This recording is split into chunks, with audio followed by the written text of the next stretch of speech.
কিন্তু চুনুবুটি বক্তব্য দিচ্ছে আমি নাকি চাউল চুরি করেছি। আরে বেটা, চোরের বেটা, তোর বাপ চোর, তোর 14 গোষ্ঠীর চোর।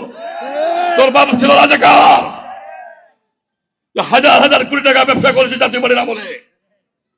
যে জয়নালদিন সরকারকে বিক্রি করেছিস, সিঙ্গিবাড়ি ইউনিয়নকে বিক্রি করেছিস, বিএম কলেজকে বিক্রি করেছিস, আদর্শ স্কুলকে বিক্রি করেছিস। দালাল বাটপাত তোর এলাকায় আর স্থান হবে না।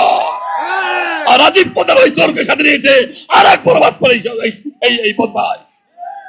তোকে সাবধান করে দিতে চাই, আওয়ামী লীগ সেই সময় বাদে আমাদের আক্রমণ করেছিল, আমি পাশে বসে উঁচু করছিলাম, বিড়ালের মতো পালিয়ে গিয়েছিল, তাই নাই? এই বাড়িদের বঙ্গোপসাগর জায়গা হবে না। 12 তারিখে ভোট বিপ্লবের মাধ্যমে এদেরকে বঙ্গোপসাগরে পাঠিয়ে দেবো ইনশাআল্লাহ। আগামীর প্রধানমন্ত্রী হবে ডাক্তার শফিকুর রহমান, আর দাঁড়িপাল্লা এমপি হবে রাজু ভাই।